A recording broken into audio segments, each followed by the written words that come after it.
Out of the NBA, Thunder star SGA, Shai Gilgeous-Alexander, has won the MVP for the second straight season, according to ESPN. He's the 14th player in league history to win back-to-back MVPs, the first since the Joker did it in 2021 and 2022. Jokic was one of the two of the other finalists, I should say, for the award, alongside Spurs center Victor Wembanyama. SGA tallied the second highest scoring average in the NBA this season, posting just over 33 points per game. Shai and the Thunder will be back in action on Monday when they host the Spurs in Game 1 of the Western Conference Finals. I know a gentleman who's excited for that series. We've got our Coach of the Year, Avery Johnson, joining us here on CBS Sports HQ. Coach, good to see you in your Sunday best. I know we want to talk about your Spurs, but I got to ask you about the MVP, the two-time MVP in SGA. Are you surprised to hear the back-to-back win there for SGA as MVP? Haley, not at all. Not surprised. 64-win team. This guy's been extraordinary. Yes, you can make an argument for Wemby, but Luka obviously wasn't in it because of the injury situations. Cade Cunningham, Jokic, but Shai Gilgeous-Alexander back-to-back, he deserves it. When you look at the consecutive 20-point games over the last two seasons, this guy's been extraordinary. And yes, am I cheering for the Spurs in the Spurs series against OKC? Absolutely. But the facts are the facts. Shai Gilgeous-Alexander deserved this award. He's coming to company with guys like Michael Jordan that have won multiple guards that have won multiple MVPs. Jordan, Steve Nash, Steph Curry. So I'm thrilled for this young man. I coached against him when he was at Kentucky when I was coaching in college. And every game plan and strategy that I designed to slow this guy down, he blew them all apart. So congratulations to Shai.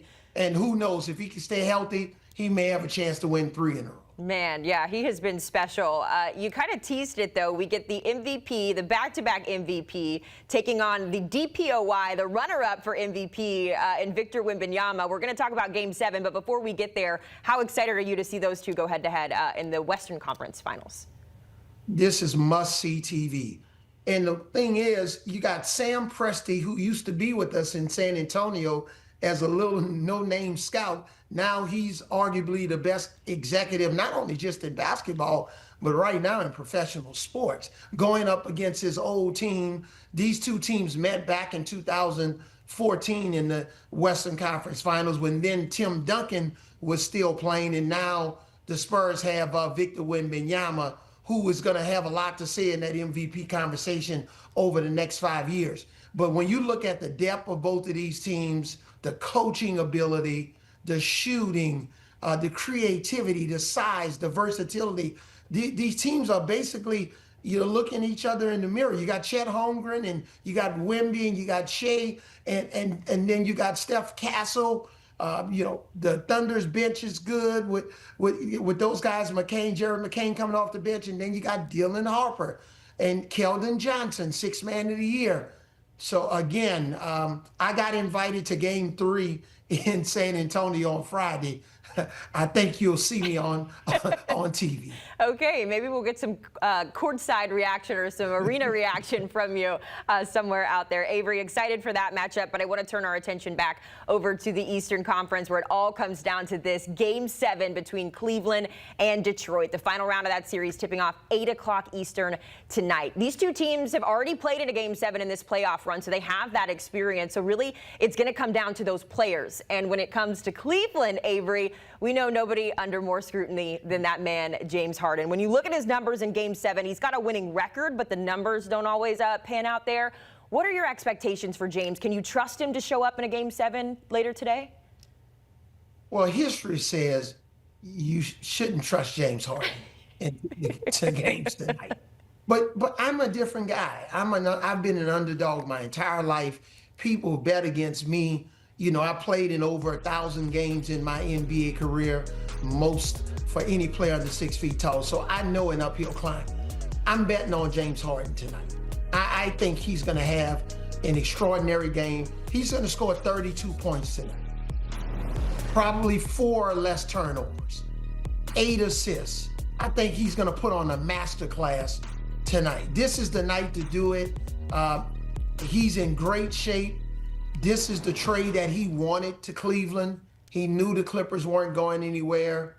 This is his last dance, and I think this is his last stance to prove that he can get it done in a Game 7. Now, whether the team wins or not, that's another story. But James Harden is going to put on a masterful performance tonight in Detroit. I'm looking at the shooting numbers, Avery. 5 straight Game 7 shooting 33.3% or worse. And he is looking to become the first player, avoid becoming the first player to lose a Game 7 with 5 different teams. So no pressure, James. I hope you're listening to Coach Avery here on HQ. Coach, we know, though, like in these games, the stars, they have to show up, right? We just talked about SGA and Wemby and what that series is going to look like. In this series, though, kind of feels like the role players are really going to have to step up here and make a difference. What role players are you looking at on either side here in this Game 7? Yeah, one guy for Cleveland, Max Strus, he's got to shoot the ball. He's got to play.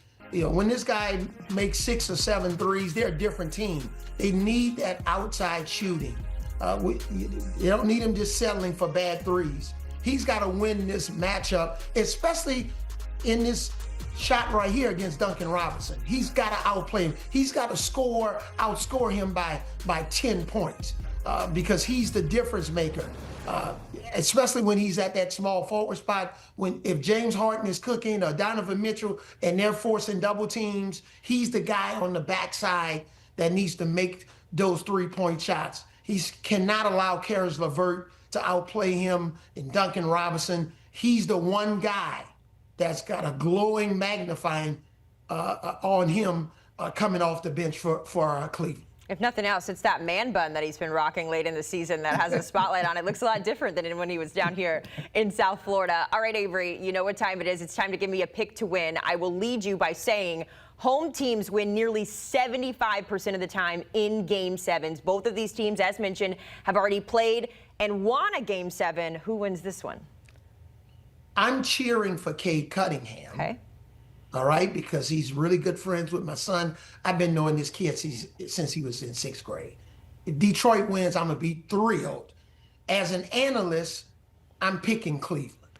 I picked Cleveland before the NBA playoffs started, and I'm sticking with it. James Harden is going to attempt 22 shots. He's going to have 30 or more points. When you look at Donovan Mitchell, they slowed him down. He was 6 for 20. That can't happen in this game. All the pressure is going to be on the younger Detroit team at home. And I don't know if Jalen Duren is going to play the way he played in Game 6. He's been struggling in this series. He and Paul Reed dominated points in the paint to help Detroit points in the paint 48-26. I don't see that happening. Mobley blocks 8 shots tonight. So I'm picking Cleveland. This game may even go into overtime, and Cleveland wins a tough one on the road by 1 point. Man, a battle of the head and the heart there for Avery Johnson, rooting for one team, expecting another to win. Avery, we know you'll be glued to that television later tonight. Always appreciate our Coach of the Year hopping on HQ to break it all down for us. Game 7 between the Cavs and the Pistons. Winner gets the winner gets the Knicks, who have been waiting there for the Eastern Conference playoffs. We are excited for this one to get underway 8 o'clock Eastern from Little Caesars Arena. Well, we got